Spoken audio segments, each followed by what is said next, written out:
What's up, guys? Welcome to my channel. Today I'm going to be going over the fights to make after UFC 300. So first thing I'm going to address is, yes, I do know that Jamal Hill versus Khalil Roundtree has been booked for UFC 303 International Fight Week, but I think that I can make a better matchup than that for Jamal Hill and for Khalil Roundtree. Both of them will be given matchups in this video, so let's get started. First matchup I'm going to make is Cody Garbrandt versus Adrian Yanez. Both right outside the rankings, and I think you got to give Cody Garbrandt a striker, right? I don't want to see him get submitted again, taken down again. I want to see him against a striker, and I want to see him in an entertaining fight. We all know Adrian Yanez is a solid striker. He's a little bit of a failed prospect. I mean, he was undefeated. He was in the rankings. They threw him to Rob Font. Rob Font chinned him. Then they gave him Jonathan Martinez. Jonathan Martinez beat him by leg kicks, I think. And now he's got a fight booked on a fight night. It's against some nobody. So if he's able to get through him, then I think you book him versus Cody Garbrandt, even if he loses maybe, because I just think this would be a very entertaining fight. And it's a good fight for both of them to get themselves back into the picture for the rankings. Like, winner of this definitely should fight someone in the rankings next. And yeah, the winner of this, it makes a lot. They have a good future. And yeah, I think it just makes a lot of sense. And the loser of this is kind of fucked, man.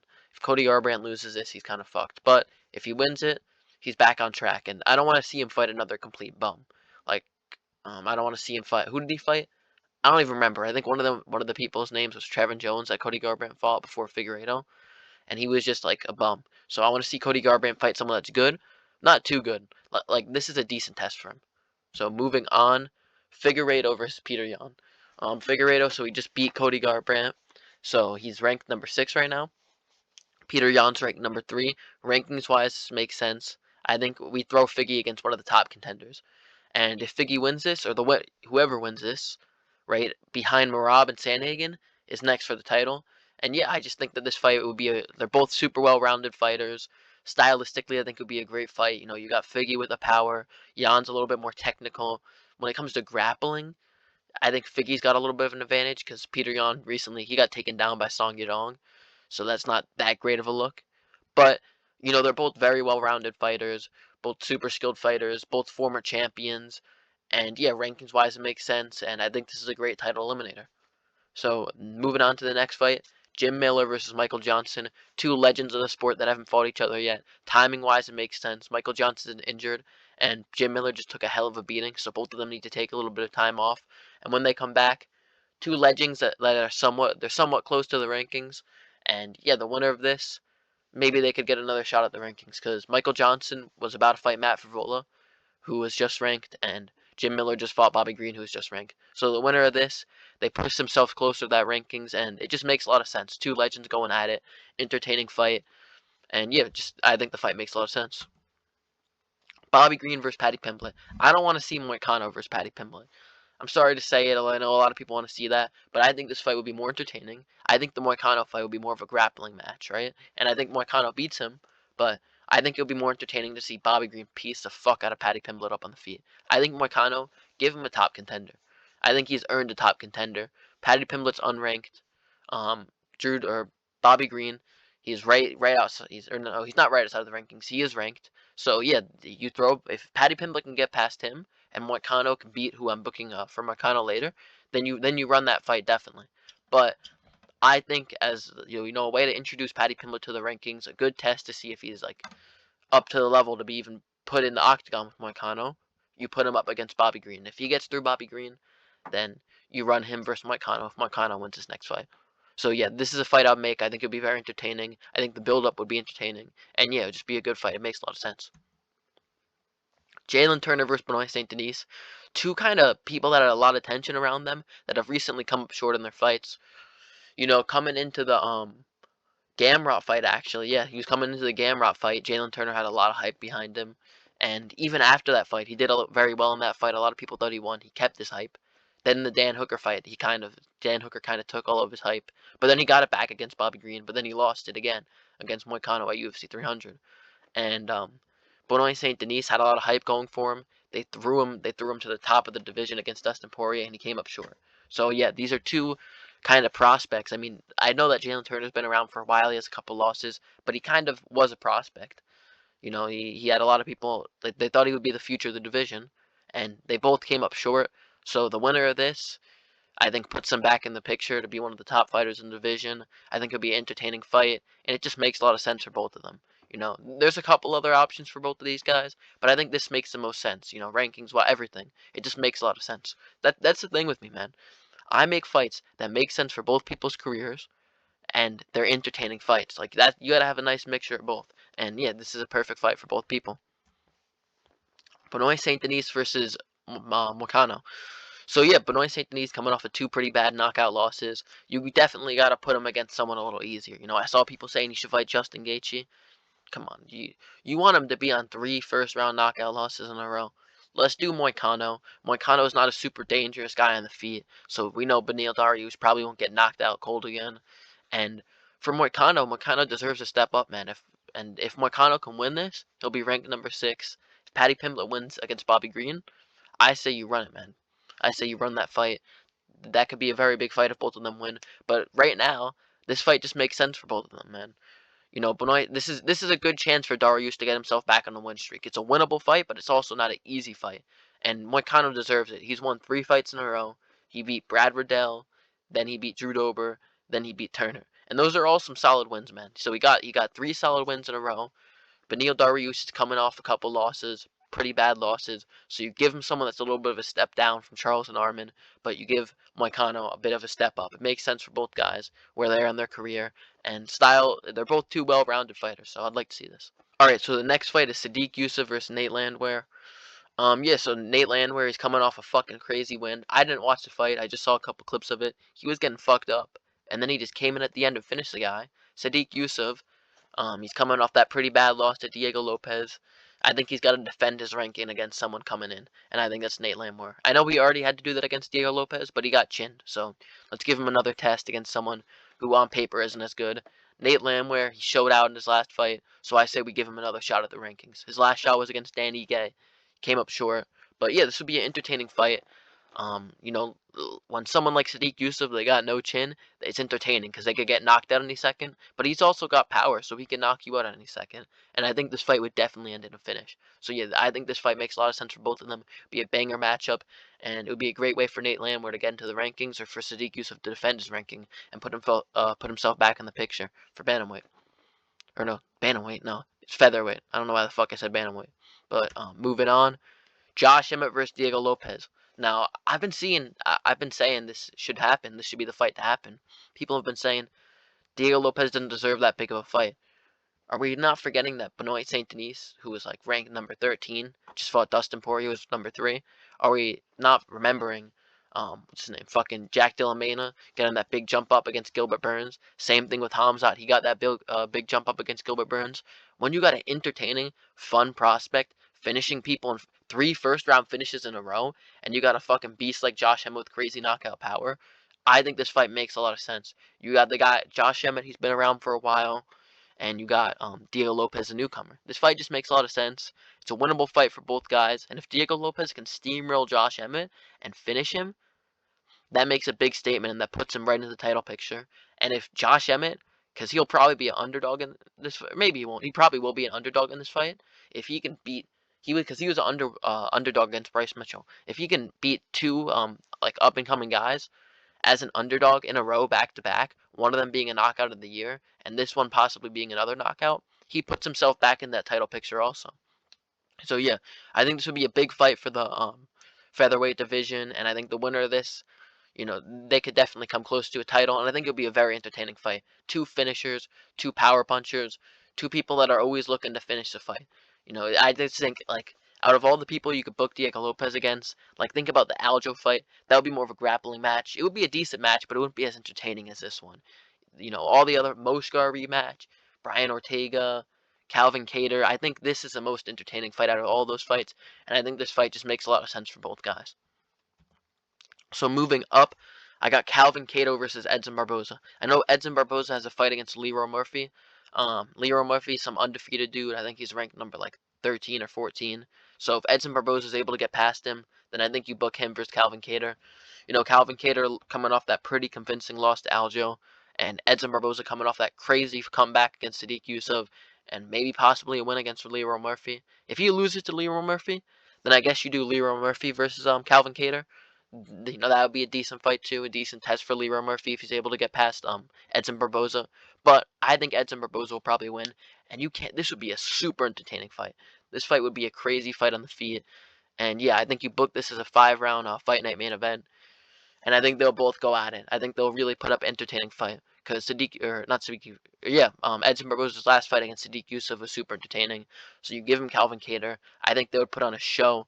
This is a possible fight of the year, man. So yeah, I think this fight makes a lot of sense for both guys. It would be a super entertaining fight. Book this fight next. Alexander Volkanovski versus Aljamain Sterling. So when you look at Volk's options, right? I think, all right, I'm gonna spoil it. I think Max and Ilya should fight. Max Holloway and iliatopuria. That's the fight to make, right? So Volk could sit out and fight the winner of that, right? Let's say that's probably gonna happen in September. Or Max could fight someone in December. Now who could he fight? He already beat Brian Ortega, but I mean they could rematch, right? But he's just beating a guy he beat again. That wouldn't do that much for him. Moskar Evloev. Yeah, he beats an up and coming undefeated guy. That would be decent. Or the arguable bantamweight GOAT. This fight makes so much sense for both guys right now. Two arguable GOATs of their division going at it, number one contenders bout. I say you do this in November, December, while Max and Ilya fight, and the winner of this fights the winner of Max and Ilya. It books the division perfectly, and I get it. Volk probably does deserve an immediate title rematch, but I think this fight would be better for him because Aljo is someone that doesn't present any threat on the feet, right? He's not gonna knock him out, or it's very, very unlikely that it's gonna knock him out, right? So with Volk, I say you give him this fight, right? There's not really much risk in him getting knocked out, which is that's been his issue recently. He's been getting knocked out by dangerous fighters. Whether you like it or not, Islam is a dangerous fighter. Look at his last couple fights. He's dangerous on the feet. Same thing with Ilya, very dangerous on the feet. Has a lot of power. That's been his problem recently. He's been getting caught with big shots and getting knocked out. But with Aljo, that's probably not going to happen. Volk still got good takedown defense. You give him this fight, he beats Aljo, gets his confidence back, and he's not going to take a lot of damage because you don't take a lot of damage when you fight Aljo. It just makes a lot of sense, man. For Volk right now, you don't want him to fight someone that he's going to take a ton of damage against. You want him to fight someone that's a grappler with no fucking power on the feet. This is a perfect fight for him. It does a lot for his legacy. Way more for his legacy than Moskar. If he beats Aljo, he can say, I just beat the arguable bantamweight GOAT. That's going to be on his resume forever. And it's not like Aljo's washed either. This is a fucking good Aljo, right? Rankings-wise, you definitely got to give Aljo a big fight. He was he was on a good run for his division. He lost. Then he dominated Calvin Kattar. So you give him this big fight against Volk. And this is a good warm-up fight for Volk. And then he could fight the winner of Max versus Ilya. And if Volk beats Aljo, Max beats Ilya, that's a huge fight for the fourth time, man. If they fight for a fourth time. This would just be a good fight to get Volk back on track. He gets his confidence back. He gets a win. He doesn't take a lot of damage. This is a perfect idea for Volk. I think if Volk takes this fight and wins, going into his next fight, he has a way higher chance than just running straight into a rematch with Ilya or Max. Next, I'm doing Rakic versus Khalil Rountree. Now, obviously, Khalil Rountree is fighting Jamal Hill. That was announced. But I don't think that fight makes sense, man. I think Rakic versus Rountree, you got technical ability versus power. Both got crazy leg kicks. It just makes a lot of sense, man. I think this fight makes a lot of sense. And yeah, it would be a very entertaining fight. Rakic, I thought he was going to stink up the Yuri fight, but that was a very entertaining fight. Mainly due to Yuri, but Rakic wasn't making it boring, man. He wasn't making it boring like he does sometimes. So this would be a very entertaining fight. It makes sense ranking-wise for both guys. You give Khalil Tree a bit of a jump up in the rankings because, he's coming off some good wins. You give Rakic a little bit of a jump down because I saw people saying he should fight Jamal Hill and shit. Rakic should not fight Jamal Hill, man. Rakic is coming off of 2 losses. Why would we give him the what is Jamal Hill, number 3? No, he should go down in the rankings, fight Khalil Rountree. Khalil Rountree's on a good streak right now. It shouldn't be Khalil Rountree versus Jamal Hill. We all know who Jamal Hill should fight. I'll get into that later. But this is the fight to make for both of them. Entertaining, solid fight. Makes sense for both guys. Now, moving up. This shouldn't be moving up, man. I don't know why the fuck Cody Brundage versus Bo Nickel is on the main card. This should be fucking... I should be moving down to this fight. But yeah, Cody Brundage versus Val Woodburn. I do know that Val Woodburn got him. He got booted from the UFC. He got cut. But give him one more chance, man. Come on. Say, hey, you're moving up to 185 and fight him fucking Cody Brundage. Fight him the other guy that Bo Nickel beat. Now, if you look at this fight, man, I mean, when I'm booking a fight for Cody Brundage, I don't know every fucking middleweight in the division. So when I'm realistically looking at the level of a 10-6 guy, I'm not gonna really know anyone. Who's that shit, right? Val Woodburn's that shit. So battle of the mid, fucking loser gets cut. Give Val Woodburn another chance. Make him move back up to 185. Loser gets cut. And if you're not gonna bring Val Woodburn back, maybe the guy that beat Val Woodburn. I don't know. But yeah, I think this fight makes a lot of sense. Or maybe if Brian Barberena, if he didn't get cut, that would have made sense. It's just a lot of guys that got cut that make sense for Cody Brundage right now, honestly. But yeah, I say book this fight next. Give Val Woodburn one more chance, and it would be a meme fight, Like this is the only fight that Cody Brundage could take right now that I'd probably watch. I'd just be like, okay, two idiots going at it. It's kind of funny.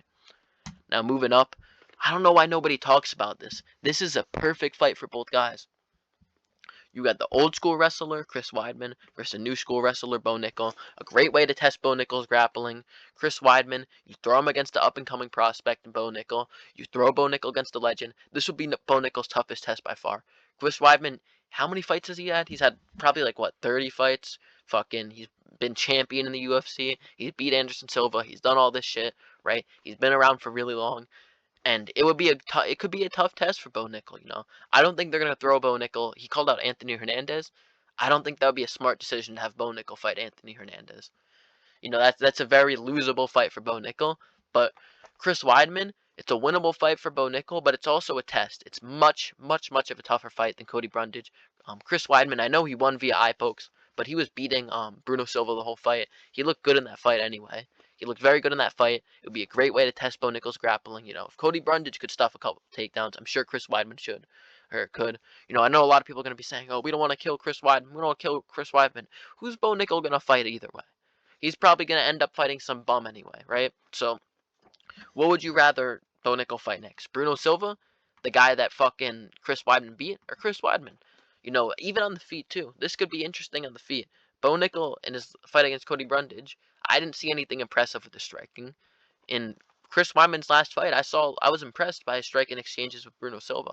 So yeah, this fight, I think this would be a very big fight too. This would draw a lot of attention. Chris Weidman, UFC legend, taking on Bo Nickel, prospect with a lot of hype.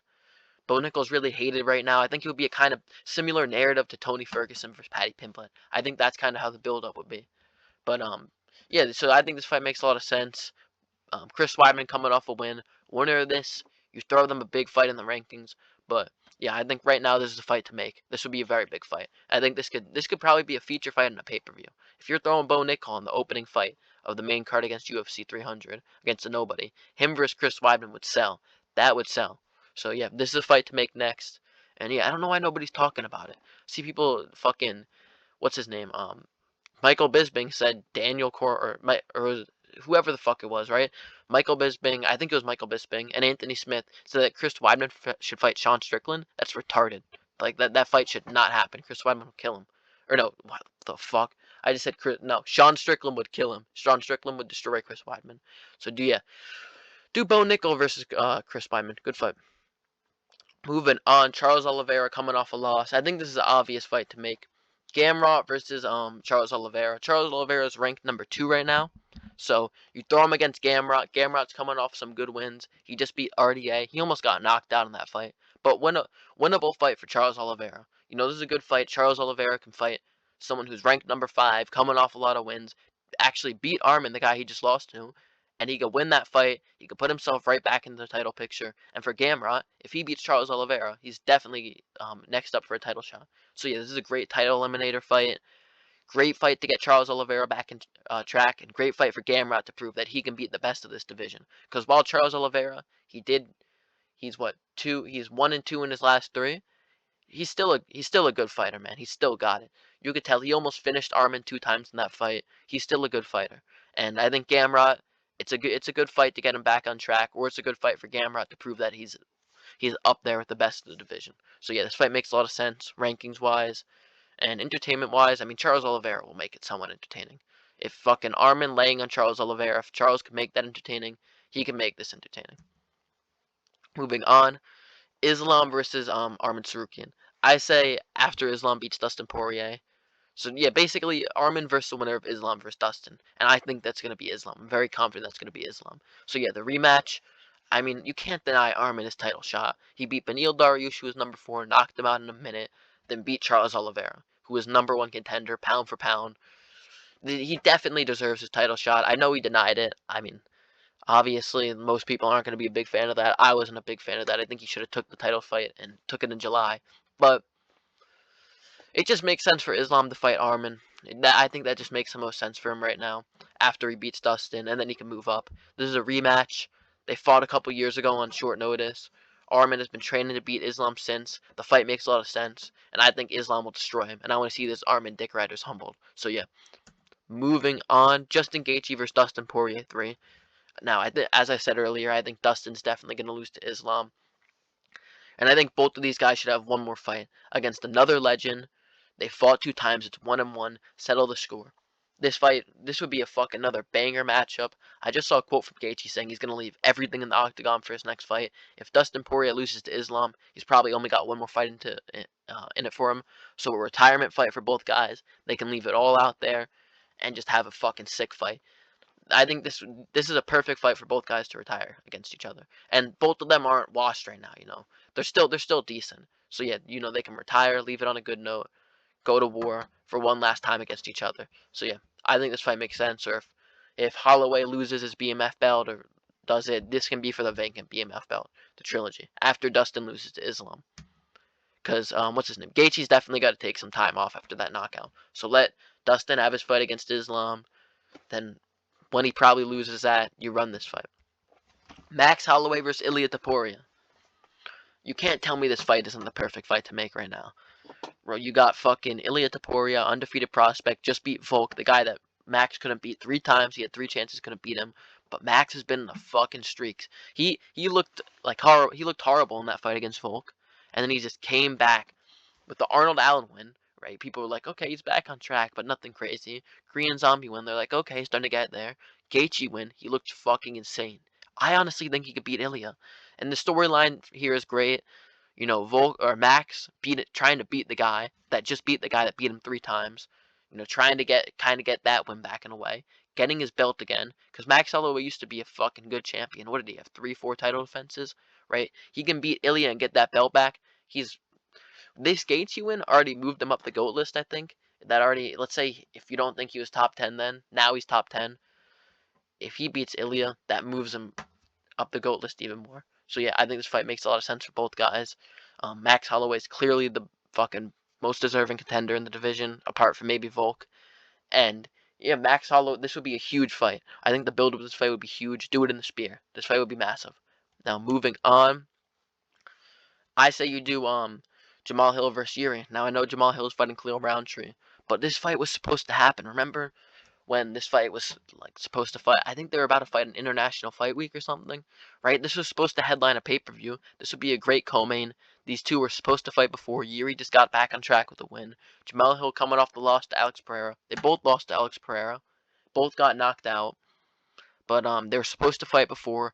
2 former champions who had to vacate their belt. The fight just makes so much sense, and we all know it would be a very, very entertaining fight. This fight would be a super entertaining fight. Makes the most sense. They were about to be scheduled to fight. They have a lot of history there, because this is one of those fights, if it doesn't get booked, people are going to be like, oh, how did it happen?